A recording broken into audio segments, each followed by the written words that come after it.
Hello friends, what's going on? Welcome back to the channel Football Therapy with me, your host, Jan. I hope you're doing well, mate, but you probably aren't, because Chelsea got touched up by the Saints last night away in the Premier League with a soft performance. So saith the coach. I will reflect on this briefly, but this is Chelsea news, and we're going to, the transfer window is about to slam shut and hot dog stuff's happening. So welcome back to Chelsea News, the daily series here on the channel where I reflect on what's been said about Chelsea, giving you my opinion on it, more importantly asking for yours. Joško Gvardiol, 90 million euros breaking. So there was recent talks with that news story coming out. It wasn't from weeks ago, but there is a twist in the tale.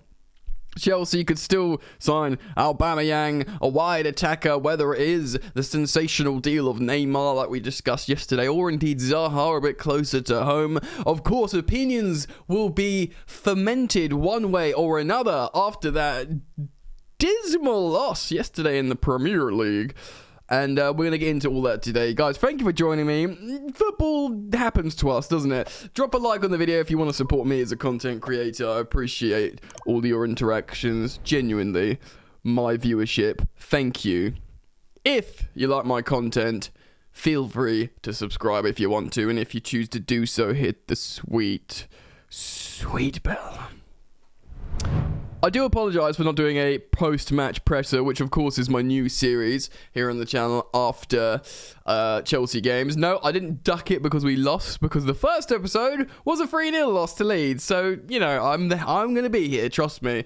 But yesterday I had a unique opportunity to see some very dear friends for the first time in years and years and years, and it was yesterday or bust. And this yesterday is the first Chelsea game I haven't watched for maybe 5 years, which is crazy, right? Even when I'm like super ill or whatever, I always find a way. And of course, Chelsea lost 2-1, 2 avoidable goals. I've seen the highlights. Raz got a relatively good goal, fortuitous, but that's what we want him to be there for. A sniffer in the box in many ways, and he scored a good goal. Happy for him.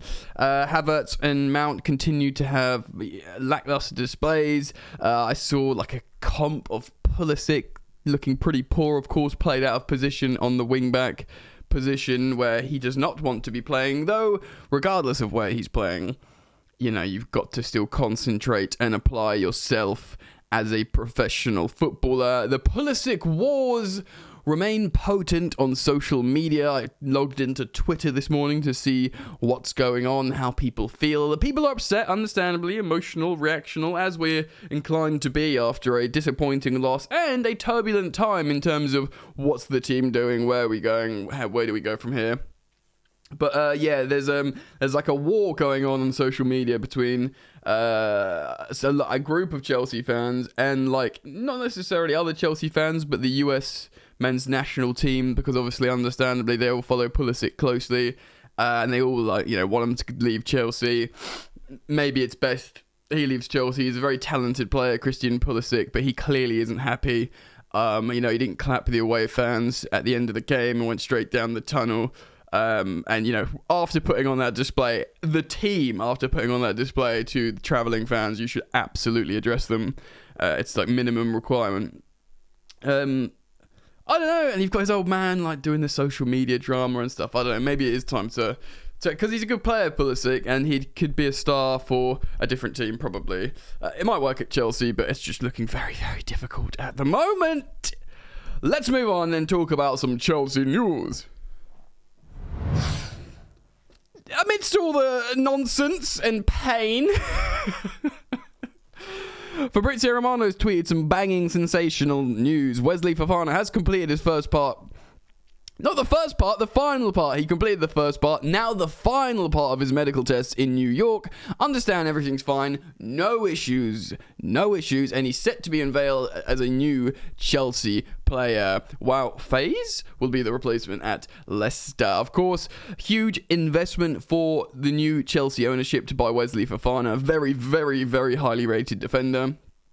Understand the price was a lot less than initially reported, under 70 million, including add-ons. The Athletic are reporting, which is actually really good. Really, really, really good. And that is some positive news. But Wesley Fofana would have been watching that game yesterday and thinking, get me in there. I'll sort you out, boys. Get me in that right centre-back spot. Let Cesar Azpilicueta chill out for a bit. Get Reece James back in. We'll talk about midfielders in a moment. One that sort of, slapped us all around the face yesterday, because remember someone reported about Joško Gvardiol recently, and it was like, no, that was weeks and weeks and weeks ago, when we were trying to sign a defender, before we went to, Matthijs de Ligt, Nathan Ake, when we weren't sure about Jules Koundé, and then finally, before, ending up on an excellent centre-back in Wesley Fofana. It was a long time ago, but apparently not the case. Fabrizio Romano tweeting this, exclusive. Chelsea are in advanced talks to sign, or with RB Leipzig, to sign Joško Gvardiol. Deal would be completed now. But with Gvardiol staying at RB Leipzig, he'd join Chelsea in 2023. Official proposals submitted today, around 90 million euro. Negotiations ongoing on the club's side. Of course, he's got a buyout clause of 120 million or something more that they wanted for him. Chelsea clearly trying to buy the Croatian defender now for less money, but this is my speculation, loaning him back to RB for the season so they don't have to replace them themselves. They can think, because obviously it's the end of the window, they can think about replacing him next summer. And again, what I'm assuming here is Chelsea get a very, very good centre-back at Chelsea next summer to almost certainly replace the outgoing Thiago Silva. Thiago Silva turns 38 soon. Next month or something. Thiago Silva can't play football forever. I saw the highlights. I saw his little back heel clearance off the line. He's mesmeric. He's majestic. He's graceful. He's titanic. He is a club, I was nearly say club legend. He hasn't been here long enough, but he's an absolute cult hero at Chelsea. He understands Chelsea. He loves it. He's our top performer. Is like a 38-year-old centre-back at the moment. Deep that. Point being, he won't be able to play forever. And this, I know we've been like, why are we signing so many defenders when our midfield is, awful? I kind of dig it. I know what you're saying. But makes sense. Next season, Thiago Silva goes. If you said to me, right, you'll replace... You said, Jan, you're going to replace Antonio Rudiger, Andreas Christensen, and Thiago Silva with Khalido Koulibaly, Wesley Fofana, and Joško Gvardiol. I'd be like, okay, yum, thank you very much, ladies and gentlemen. That is wonderful, sensational business. We have actually looked at his stats before. Obviously, he's coming next summer, so we don't want to get too overexcited now. But in terms of, in the midst of very disappointing performances from Chelsea Football Club, in terms of, what's going on right now, there is planning. There is planning going on, and he would represent that. Let's move on to the next part of the video.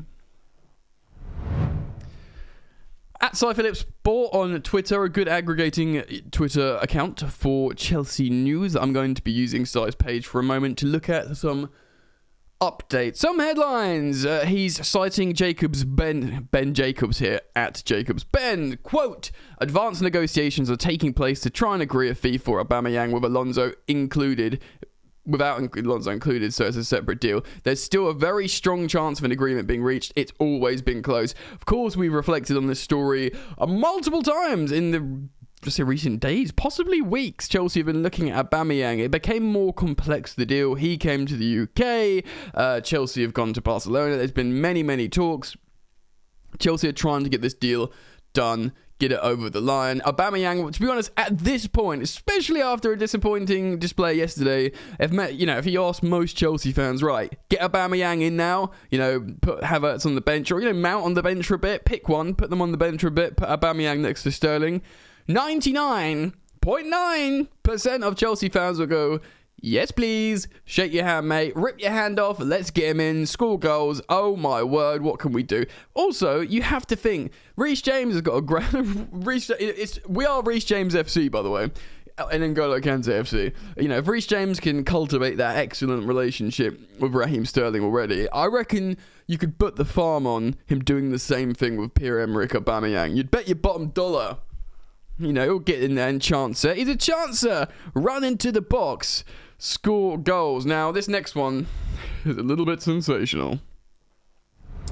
Yes, of course, we reacted to the Secret Scouts story yesterday, talking about Zaha and Neymar. Chelsea are exploring different avenues for attackers. Of course, they've rejected previous approaches from Jorge Mendes for Cristiano Ronaldo, seemingly surplus to requirement at Manchester United. A Manchester United who will be challenging, probably with us at this rate, for Europa League football.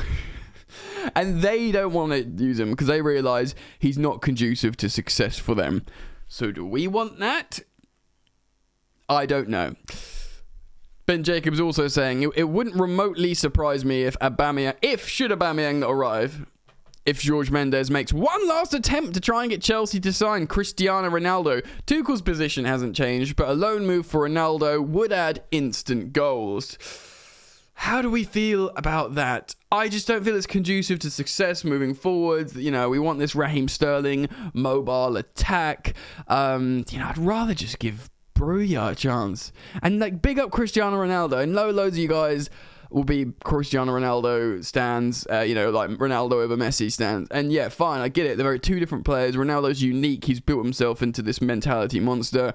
Despite all that, I don't think it's going to be conducive to success. And he's a sideshow, isn't he? He has been at Man United. He would be at Chelsea. I think it could go from bad for worse. Not just if Ronaldo comes, if we make a wrong decision moving forwards. This next one's crazy. So, Revelo, which is a Spanish publication by all accounts, are saying Tottenham are in talks with Chelsea for a move for Hakim Ziyech. Now, I was raising eyebrows yesterday to see Ziyech start because, I like Ziyech. I don't think he wants to be here. And, apparently he was crap yesterday, so, well, the team was.